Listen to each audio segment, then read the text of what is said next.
जो पाइलो तो कहते भैया हमार केहन ने जे हमार भेंट नहीं करके घड़ी में चीज लगे लेकिन आई घड़ी का चिंता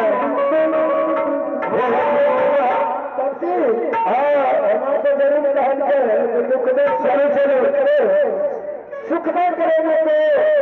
अचान सुख में सुमरन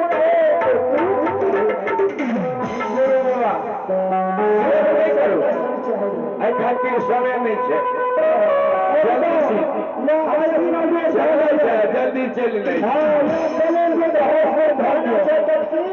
गुरु बाबा ये कहना चाह कि आप अपने हमारा यह रूप बना दियो कि बहन के द्वार पर देवे तो हमारा बहन नहीं पहचाने जोगिया के रूप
तो जोगी अपने बना दिए। अब जोगी की कहते से कहिए ना। हाँ जोगी गुरु राम बोले तो हाँ जोगी के धारण धारण हाँ आप तो वही करिए के जा सके जा सके बहन के द्वार करी तुम हो तो आप क्या बहन नहीं चिंता मैं चिंता क्या चिंता जोगी भी कहे हम लोग चिंता चलो ठीक है सर चलो हाँ अपने देखे में तब तक यहाँ बैठिए सुनान पर हम बहन के भेज जा जावे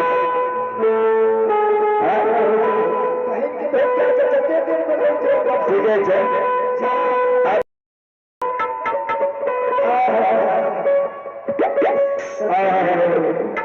है भगवान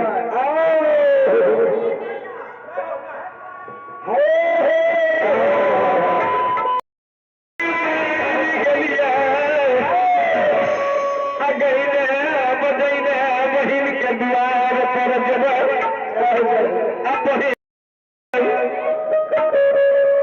अरे गई मेरे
अरे कहने बजने चंपापुर नगर पहुंच गलिए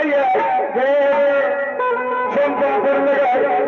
है यहाँ हमारे बहन के द्वार बाबू साहब बहन के द्वार